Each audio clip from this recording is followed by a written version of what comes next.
Hello மக்களே, welcome back to my channel. So TNPSC group 4 issue பற்றி எல்லாருக்குமே தெரியும். அதில் பார்த்திங்கன்னா வர ஞாயிற்றுக்கிழமை மதுரையில் எல்லோரும் சேர்ந்து ஒரு போராட்டம் பண்ண போகிறாங்க. ஓகேங்களா? ஸோ நிறைய பேர் அந்த போராட்டத்தில் கலந்துக்குவாங்க. ஒரு சில பேர் எனக்கு என்னான்னு இருப்பீங்க. ஸோ எதுக்காக இந்த வீடியோ பதிவு அப்படின்னு பார்த்திங்கன்னா, ஸோ மதுரையில் இருந்தே நிறைய பேர் அந்த போராட்டத்தில் கலந்துக்காமல் கூட இருப்பீங்க. ஓகேங்களா? ஸோ அவங்களுக்கு ஒரு விழிப்புணர்வாக இருக்கும் அப்படிங்கிறதுக்காக தான் இந்த வீடியோ பதிவு. ஸோ என்ன அப்படின்னு பார்த்திங்கன்னா, இப்போ நான் தஞ்சாவூர் டிஸ்ட்ரிக்ட். ஓகேங்களா? So Thanjavur district. எனக்கு 2 பெண் குழந்தைங்க இருக்காங்க. ஸோ ஒரு குழந்தைக்கு 3 வயசு ஆகுது, ஒரு குழந்தைக்கு பார்த்திங்கன்னா 9 மந்த் ஆகுது. ஸோ இந்த ப்ராப்ளத்தை எல்லாம் பார்த்துட்டு என்னால் வீட்டில் அமைதியாக இருக்க முடியாது. ஸோ இங்கேருந்து குழந்தைங்கள தூக்கிட்டு மதுரைக்கு வர்றது அப்படிங்கிறதும் கொஞ்சம் ரிஸ்க்கான ஒரு விஷயந்தான், அது எல்லாருக்குமே தெரியும். பட் இருந்தாலும் நான் அமைதியாக வீட்டில் இருக்க போகிறதில்ல. ஸோ என் குழந்தைங்களையும் தூக்கிக்கிட்டு நான் அந்த போராட்டத்தில் கண்டிப்பாக கலந்துப்பேன். ஸோ எதுக்காக இதை நான் சொல்கிறேன் அப்படின்னு பார்த்திங்கன்னா, ஸோ நிறையா லேடிஸ் பார்த்திங்கன்னா மதுரையில் இருந்துகிட்டே போராட்டத்தில் கலந்துக்கிறதுக்கு கொஞ்சம் யோசிப்பீங்க. ஏன்னா உங்களுடைய ப்ராப்ளமும் எனக்கு தெரியும். ஓகேங்களா?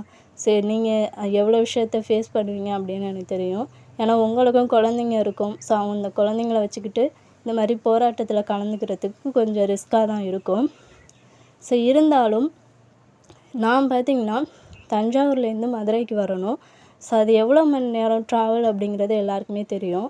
அதே மாதிரி பார்த்திங்கன்னா அந்த ட்ராவல் நமக்கே எவ்வளோ ஒரு பெயினாக இருக்கும் அப்படிங்கிறத யோசிங்க. அப்போ நான் 2 குழந்தைங்கள தூக்கிட்டு நான் இங்கேருந்து அந்த போராட்டத்துக்கு வர்றேன்.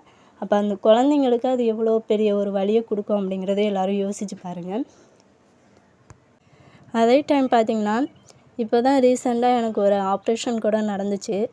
ஸோ அதில் பார்த்திங்கன்னா டாக்டர் ரொம்ப ஹெவி ஒர்க் பண்ணாதீங்க, அதே மாதிரி லாங் ட்ராவல் சுத்தமாக போகாதீங்க அப்படின்னு சொல்லியிருக்காங்க. ஸோ நான் இந்த வீடியோவுக்காக அப்படி சொல்லலை. ஸோ உண்மையாக தான் சொல்கிறேன்.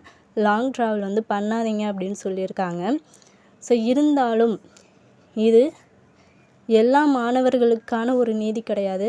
ஏன்னா உங்களில் ஒருத்தி தான் நானும். ஓகேங்களா? ஸோ எனக்கும் இதுக்கு நீதி வேணும். அதனால் என்னால் வீட்டில் அமைதியாக உட்காந்துக்க முடியாது. ஸோ அதனால தான் நான் இந்த போராட்டத்தில் கலந்துக்கிறேன். ஓகேங்களா? ஸோ இது எந்த அளவுக்கு எனக்கு உடல் பாதிப்பு கொடுக்கும் அப்படிங்கிறது என்னால் புரிஞ்சிக்க முடியுது. என் ஹஸ்பண்ட் கூட சொன்னாங்க, இந்த டைமில் நீ ரிஸ்க் எடுக்கிறது உன் ஹெல்த்துக்கே ரொம்ப பிரச்சனை ஆகிடும். ஸோ அதனால் நீ போகாத அப்படின்னு சொன்னாங்க. ஸோ இருந்தாலும் என்னால் பார்த்திங்கன்னா எல்லா மாணவர்களும் போராடுற ஒரு இடத்துல நம்ம இல்லையே அப்படிங்கிற ஒரு மன உறுத்தல் இருந்துக்கிட்டே இருக்கும். ஸோ அதனால தான் நான் இந்த போராட்டத்தை என்ன நடந்தாலும் சரி, இதுக்கு கண்டிப்பாக ஒரு நியாயம் வேணும் அப்படிங்கிற ஒரு எண்ணத்தில் தான் ஸோ எனக்கு என்ன நடந்தாலும் சரி அப்படிங்கிற ஒரு நோக்கத்தில் நான் இந்த போராட்டத்தில் கலந்துக்க போகிறேன், என் 2 குழந்தைங்க கூட. ஸோ இதை எதுக்காக நான் சொல்கிறேன் அப்படின்னு பார்த்திங்கன்னா, இவ்வளோ ஒரு பிரச்சனையை வச்சுக்கிட்டு நானே இவ்வளோ லாங் ட்ராவல் பண்ணி அந்த போராட்டத்தில் கலந்துக்கணும் அப்படிங்கிற ஒரு வெறியோடு இருக்கிறப்ப, ஸோ டிஸ்டன்ஸ்லேயே எவ்வளோ பேர் இருப்பீங்க. ஸோ ஒரு சில பேர் கலந்துக்குவீங்க, அது வேறு விஷயம். ஸோ இருந்தாலும் எதுக்காக நம்ம போயிட்டு அவங்க போராடுவாங்க, அவங்க நமக்கான நீதியை வாங்கி தருவாங்க, நம்ம வீட்டிலே இருப்போம் அப்படின்னு சொல்லிட்டு ஒரு சில பேர் இருப்பீங்க. ஸோ அவங்களுக்கான ஒரு வீடியோ தான் அது. ஓகேங்களா?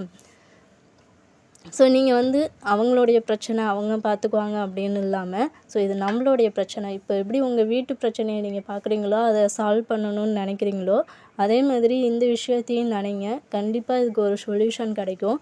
ஸோ எல்லோரும் களத்தில் இறங்கி போராடுங்க. தயவு செஞ்சு ஸோ இது வேறு யாராவது பார்த்துக்குவாங்க, நம்மளுக்கு எதுக்கு தேவையில்லாத வேலை அப்படின்னு யாரும் நினச்சிக்கிட்டு இருக்க வேண்டாம். தயவு செஞ்சு போராடுங்க. ஸோ மதுரையில் கிட்டத்தட்ட பார்த்திங்கன்னா ஒரு 500 ஸ்டூடெண்ட்ஸ்க்கு மேலேயுமே இருப்பீங்க. ஓகேங்களா?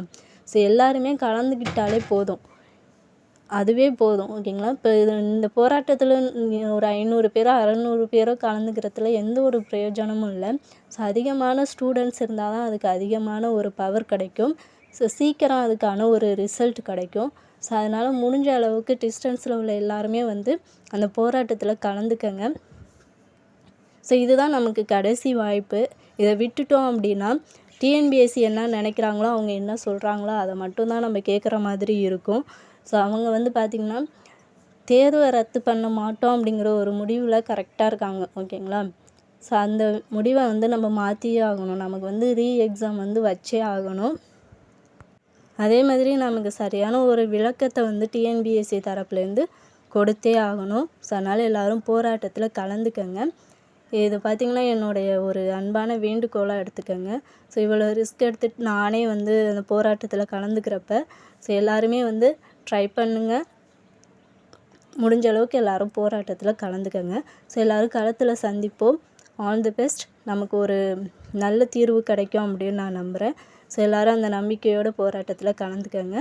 எல்லோரும் ஞாயிற்றுக்கிழமை அந்த போராட்டத்தில் சந்திப்போம். தேங்க்யூ.